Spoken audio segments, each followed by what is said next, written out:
Good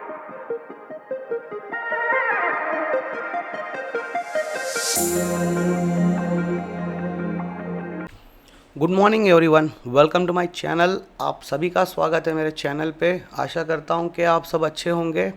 चलिए देखते हैं कि हम लोगों ने कल बैंक निफ्टी के लिए क्या डिस्कस किया था और आज अगर हमारा ट्रेड बनता है तो जो बेस्ट ट्रेड होगा वो मैं आपको बताना चाहूँगा। तो चलिए स्टार्ट करते हैं वीडियो को। मैं आपको ले चलता हूँ अपने बैंक निफ्टी के चार्ट में। आप यहाँ देख पा रहे होंगे, मैंने आपको कल बताया था कि आज जो है आरबीआई का पॉलिसी है और एक्सपायरी है। तो जैसे कोई न्यूज़ होता है या कोई इवेंट होता है तो उस दिन में मार्केट जो है काफ़ी वॉलेटाइल रहता है। तो इस वजह से मैंने आपको बोला था कि प्लीज़ अगर आपको कोई भी ट्रेड लेना है, आपको ट्रेड अगर बनाना है तो 10:30 बजे के बाद बनाइएगा, उसके पहले नहीं। उसके पीछे का लॉजिक ये है कि अगर कोई न्यूज़ होता है तो उस न्यूज़ बेस पे काफ़ी मार्केट वॉलेटाइल होता है, तो उसको सेटल होना चाहिए। अगर कोई न्यूज़ पॉजिटिव हुआ तो उसका एक रिएक्शन अलग होता है मार्केट में, और अगर कोई न्यूज़ नेगेटिव है तो उसका रिएक्शन अलग होता है मार्केट में। तो इस वजह से काफ़ी कन्फ्यूजन स्टेज होता है। तो मैंने जैसे आपको बोला कि प्लीज़ 10:30 बजे के बाद ट्रेड कीजिएगा। आप खुद चार्ट में लाइव देख सकते हैं कि मार्केट गैप डाउन खुला और यहाँ पे एक छोटा सा मूवमेंट दिया और मार्केट ने रीटेस्ट किया। तो ये जो रीटेस्ट है, यहाँ पे काफ़ी सारे लोगों ने एक पुट ऑप्शन बनाया है, तो उनका स्टॉप लॉस ये होता है। और इसमें एक छोटा सा प्रॉफिट दिखाया और एक सिंगल कैंडल में वो स्टॉप लॉस हिट कर गया। लेकिन फिर भी क्या होता है, जब आप ट्रेडिंग करते हो तो आपका स्टॉप लॉस जब आता है तो आपको लगता है कि ठीक है, ये कैंडल ख़त्म होने देते हैं, इसका अगला कैंडल का जो मूवमेंट है उस हिसाब से हम लोग स्टॉप लॉस रखेंगे। तो अगला कैंडल भी आप देख रहे हो कि काफ़ी बड़ा बना है। तो ये बनते बनते आपका जो प्रीमियम था वो आज एक्सपायरी था, तो आपका प्रीमियम जो है बहुत जल्दी कम हो जाता है। तो यहाँ पे अगर किसी ने पुट बनाया होगा तो उनका काफ़ी लॉस हो सकता था। और यहाँ पे आप देखेंगे, आपको लगा होगा कि यार इसने तो आज का हाई जो है वो ब्रेक कर दिया है। तो यहाँ पे अगर किसी ने कॉल बनाया तो आप देख सकते हैं अगले 3 कैंडल में उसका भी प्रीमियम ज़ीरो हो गया होगा। तो इसीलिए मैं आपको बता रहा था कि जब कोई इवेंट होता है तो उस दिन हम लोगों को थोड़ा सा सेफ ट्रेड करना पड़ता है और अपने इमोशंस को कंट्रोल में रख के ट्रेड करना है। तो यहाँ पे आप देख सकते हैं एग्जैक्टली 10:30 बजे के बाद ये जो कैंडल है, ये आप देख रहे हैं 10:30 बजे का है। तो यहाँ पे कुछ ट्रेड बन रहा था क्योंकि ये सपोर्ट था, यहाँ पे रेसिस्टेंस है, फिर ये रेसिस्टेंस लिया। तो यहाँ पे क्या हुआ, मैंने खुद आज 2 से 3 एसएल मैंने लिए हैं, क्योंकि मार्केट में हर जगह पे यहाँ से एक सपोर्ट बनाया। इस कैंडल के हाई पे मैंने कॉल का एंट्री लिया था और ये मेरा स्टॉप लॉस था। तो ये जो प्रॉफिट है ये बहुत कम था, क्योंकि अगर मेरा टारगेट ये था कि अगर मैं एंट्री यहाँ पे कर रहा हूँ तो मिनिमम मेरा टारगेट ये होना चाहिए। तो ये टारगेट दे नहीं पाया और यहीं पे ये कंसोलिडेट किया और फिर से यहाँ पे एक ब्रेकडाउन दे दिया। तो मैंने अपने पोजीशन को इस लेवल पे ही मैंने एग्ज़िट कर दिया था और मैंने दूसरा ट्रेड यहाँ पे लिया पुट का। तो यहाँ पे आप देख सकते हैं कि 2 डोजी कैंडल बनाए, तो मैंने इस वाले लेवल को ही मैंने अपना स्टॉप लॉस बनाया और मेरा टारगेट कहीं ना कहीं यहाँ तक आ रहा था। तो यहाँ पे आप देख सकते हैं कि सिर्फ एक कैंडल बना, फिर कंसोलिडेट किया। तो यहाँ पे भी ऐसा लग रहा था कि यार नहीं, अभी ये मेरा स्टॉप लॉस हिट कर देगा, लेकिन यहाँ पे मैंने अपना छोटा सा एक प्रॉफिट बुक किया और फिर से मैंने यहाँ पे एक क्वांटिटी ऐड की। तो एक्चुअली काफ़ी जब मार्केट वॉलेटाइल होता है और एक्सपायरी के दिन अगर आप रेगुलरली आप ट्रेड करते हो, आपने एक्सपायरी में ट्रेड किया है, तो आपको पता है कि यहाँ पे ये वॉलेटाइली में प्रीमियम जो है बहुत ज़्यादा कम होता है। तो इस वजह से आज के दिन मेरा भी लॉस हुआ है। तो चलिए डिस्कस करते हैं कि हम लोग क्या कर सकते हैं बैंक निफ्टी में। तो आप यहाँ पे देख पा रहे होंगे कि मैंने यहाँ पे 4 लेवल्स बनाए। ये जो रेड लाइन है ये मार्केट का रेसिस्टेंस है। आप देख रहे हैं कि यहाँ पे बैंक निफ्टी में एक रेसिस्टेंस है, यहाँ पे एक रेसिस्टेंस है, यहाँ पे एक रेसिस्टेंस है और यहाँ पे एक रेसिस्टेंस है। तो इस वजह से मेरे लिए आज के दिन के लिए कॉल के साइड में कोई व्यू नहीं बन रहा। अगर मेरे को कॉल लेना है तो मैं सिर्फ 45,050 के ऊपर अगर मार्केट सस्टेन करता है तो यहाँ पे मैं कॉल लेना प्रेफर करूँगा। अदरवाइज़ इस रेंज के अंदर मेरा कहीं पे भी कॉल का कोई व्यू नहीं है और मैंने पर्सनली पुट पोजीशन होल्ड किया है। तो इस वजह से आपको बता रहा हूँ कि प्लीज़ कल के दिन कॉल अवॉइड कीजिएगा।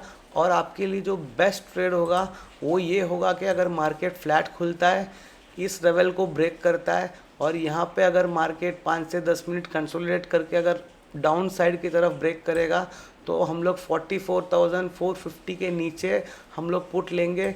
यहाँ पे हमारा जो स्टॉप लॉस होगा वो 40 से 50 पॉइंट का होना चाहिए, क्योंकि 40 से 50 पॉइंट अगर आप स्टॉप लॉस ले रहे हो तो भी आपका टारगेट जो है मिनिमम 100 से 150 पॉइंट का है पहला टारगेट, और आपका जो सेकंड टारगेट होगा वो 44,050 के आसपास हो सकता है कि ये कल आपको दे दे। और अगर मार्केट खुलता ही गैप डाउन है तो इस चीज़ को भी समझ लीजिए कि अगर मार्केट खुलता ही गैप डाउन है तो ऐसा नहीं है कि आपको जैसे ये लेवल ब्रेक हुआ तो आपको लेना है, आपको यहाँ पे थोड़ा सा वेट करना है कि आपको वापस ये जो है 44,450 के आसपास कहीं मिलेगा तो आपको पुट लेना है और आपका सेम स्टॉप लॉस होगा और सेम टारगेट होगा। तो ये हुआ गैप डाउन और फ्लैट की बात। और अगर मार्केट खुलता गैप अप है और गैप अप जो है वो मिनिमम 45,000 के ऊपर होना चाहिए और यहाँ पे मार्केट को कंसोलिडेट करने तक आपको वेट करना पड़ेगा, फिर आप कॉल के साइड में सोच सकते हैं। और ये थोड़ा सा मुश्किल लग रहा है क्योंकि ये 500 पॉइंट जो है गैप अप होने का ऐसा कोई सिनेरियो नहीं है, क्योंकि बैंक निफ्टी जो है काफ़ी वीक है। तो इस वजह से मैं आपको बोल रहा हूँ कि कल के लिए तो आपका साइड में कॉल का कोई व्यू नहीं होना चाहिए। अगर आपको पुट के साइड में ट्रेड मिलता है तो आप रिस्क ले सकते हैं, यहाँ पे आपका जो स्टॉप लॉस होगा वो वर्थ होगा। तो ये हो गया बैंक निफ्टी का। और चलिए अभी डिस्कस करते हैं कि हम लोग निफ्टी में किस तरीके से ट्रेड कर सकते हैं। यहाँ पे आप देख रहे होंगे निफ्टी का जो चार्ट है ये थोड़ा सा अलग है बैंक निफ्टी के मुकाबले, क्योंकि बैंक निफ्टी जो है काफ़ी वीक है और निफ्टी जो है एक अच्छे से मूवमेंट पे भी मतलब ये ब्रेकआउट देने की तरफ कोशिश कर रहा है। तो यहाँ पे हम लोगों का जो ट्रेड होगा वो इस तरीके से होगा कि अगर मार्केट फ्लैट खुलता है, इस रेंज को ब्रेक करता है, ये जो रेंज है ये 19,585 का है, और यहाँ पे अगर थोड़ा सा कंसोलिडेट कर रहा है एक 10-15 मिनट और 19,620 को अगर ब्रेक करता है तो आप यहाँ पे एक कॉल की एंट्री बना सकते हैं 19,620 के आसपास, और आपका जो स्टॉप लॉस होगा वो ये होगा 19,585। तो छोटा सा स्टॉप लॉस है आपका, और आपका जो टारगेट है वो मिनिमम 100 से 150 पॉइंट का है। टारगेट जो है 19,788 का है। और अगर मार्केट फ्लैट खुल के नीचे आता है तो यहाँ पे आपको बस ये रीटेस्ट करेगा और आपको इस तरीके का अगर पैटर्न बनाता है तो आप यहाँ पे एंट्री कर सकते हैं। ये जो लेवल है 19,480 का है और आपका जो स्टॉप लॉस है वो 30 पॉइंट का होना चाहिए। मतलब अभी ये 19,480 पे मैं आपको एंट्री लेने के लिए बोल रहा हूँ, तो मैक्सिमम आप 19,510 तक स्टॉप लॉस रख के आप ट्रेड कर सकते हैं। और यहाँ पे आपको जो है टारगेट थोड़ा सा बड़ा मिलेगा, क्योंकि इसका आपको पहला टारगेट 19,388 है और इसका सेकंड टारगेट 19,301 है। ये हो गया फ्लैट का सिनेरियो। और अगर मार्केट खुलता गैप अप है तो यहाँ पे जो मैं आपको हमेशा बोलता हूँ कि जैसे ही गैप अप खुलता है तो हम लोगों को तुरंत कॉल नहीं लेना है, इसको एक थोड़ा सा डिप आने के लिए वेट करना है। अगर मार्केट खुल रहा है 19,650 के आसपास तो आप थोड़ा सा इंतज़ार कीजिएगा कि वो 19,620 के आसपास आए, तो यहाँ पे हम लोग एक ट्रेड लेंगे तो हमारा जो स्टॉप लॉस है वो सेम रहेगा। लेकिन अगर आप 19,650 पे लेंगे, अगर आप 19,660 पे लेंगे तो आपका स्टॉप लॉस जो है वो बहुत बड़ा हो जाता है। तो इस वजह से मैं आपको बोल रहा हूँ कि अगर मार्केट खुलता गैप अप है कहीं पे भी 650 या 660, आपको वेट करना है कि वो एक बार 620 तक आ जाए, तो यहाँ पे आप ट्रेड ले सकते हैं आप कॉल का 19,620 के आसपास, और आपका टारगेट होना चाहिए 19,788। और अगर मार्केट खुलता गैप डाउन है तो भी आपको सेम है कि अगर मार्केट खुला इस रेंज में कहीं तो आपको बस ये इंतज़ार करना है कि आपको बस एक बार ये 19,480 के आसपास जितना भी मिल जाए, जैसे कि 19,470, 460 या 475, तो आपका जो स्टॉप लॉस होगा वो 19,510 का होगा और आपका जो टारगेट होगा वो 19,388 और 19,301 तक हो सकता है।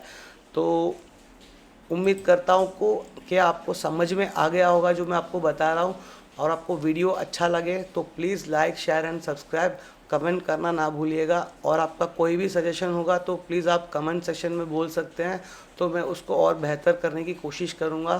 थैंक यू, आज के लिए इतना ही। Thank you very much.